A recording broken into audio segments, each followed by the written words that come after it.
Evropski zdravstveni forum Gastein je zagotovo dogodek, ki iz leta v leto postavi prioritete v zdravstveni sferi, v zdravstvenih sistemih na povsem nove iztočnice. Zanima me, kakšno je vaše občutje v primerjavi z drugimi ministri, z drugimi državami, ki so predstavili svoje izkušnje, svoje modele.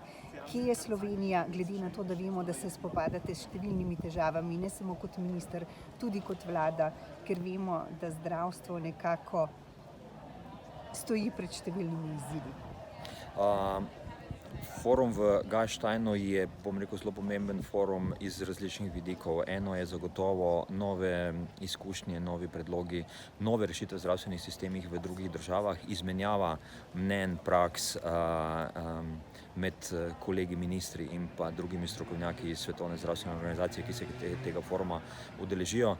Je seveda tudi odlična priložnost za našo državo, da nekako izzive, ki jih imamo v slovenskem zdravstvu in pa ukrepe, ki jih delamo, skomuniciramo, predstavimo, poskušamo, izmenjati tudi mnenja na tem področju. Lahko pa pod črto povem, da pravzaprav znotraj tega evropskega prostora oziroma deležnikov, ki so na tem forumu, ugotavljamo, da imamo pravzaprav vsi zelo podobne izzive ali pa težave. Seveda en izmed ključnih izzivov v vseh državah, kar je bila tudi tema v zadnjih 2 dneh, je seveda primarni zdravstveni sistem, zagotavljanje stabilnosti in pa vzdržnosti primarnega sistema, zagotavljanje dovolj velikega števila zdravnikov. To Slovenija ni edina država, ki ima te težave oziroma manko zdravnikov na primarnem zdravstvenem sistemu. Celo sem danes zjutraj govoril z nekaj strokovnjaki Svetovne zdravstvene organizacije, ki delajo pravzaprav na večletni kampanji v velikih državah, kot sta Avstrija in pa Nemčija, kjer želijo motivirati mlade in pa zdravnike, ki prihajajo v sistem, da bi se zaposlili v primarnem zdravstvenem sistemu. Trenutno je velika tema dolgotrajna oskrba, ne samo v Sloveniji, ampak tudi v drugih državah. Tudi večje in pa bogatejše države pravzaprav še nimajo urejenega, sistemsko tega področja dolgotrajne oskrbe. Ravno včeraj sem govoril z kolegi iz Nemčije, ki pravijo, da je pravzaprav se ves projekt ustavil, ne boste verjeli, pri financah tudi v Nemčiji. Tako da že iz tega navedenega so pravzaprav težave ali pa izzivi v zdravstvenih sistemih dokaj podobni.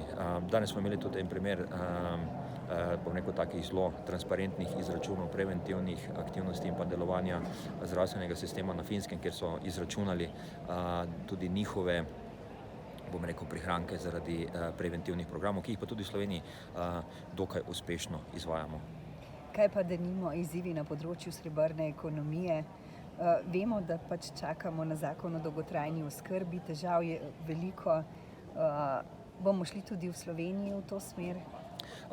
Trenutno smo v fazi priprave, zakona, tako da imamo še kar nekaj odprtih tem, tudi področje sodelovanja med posameznimi ministrstvi, tako da ravno kar smo tudi v pogovorih z Ministrstvom za delo in socialo v zvezi z razdelitvijo pravzaprav področij, tako da imamo še nekaj, takih pomembnih vprašanj, na katere še nimamo odgovora, ki jih bo trebno dodelati, in pa seveda tudi sam finančni sistem, kjer pa delamo, oziroma na sistem financiranja dolgotrajne oskrbe, kjer pa zelo intenzivno zdaj pripravljamo tudi predloge z Ministrstvom za finance, tako da na izzivu na področju dolgotrajne oskrbe je še kar nekaj. Časovnica je pa relativno, kratka, tako da pričakujemo, da bomo v letošnjem letu oziroma najkasneje v začetku naslednjega leta imeli na mizi predlog zakona, ki bo vzdržen in ki bo tudi sistemsko urejal to pomembno področje dolgotrajne oskrbe.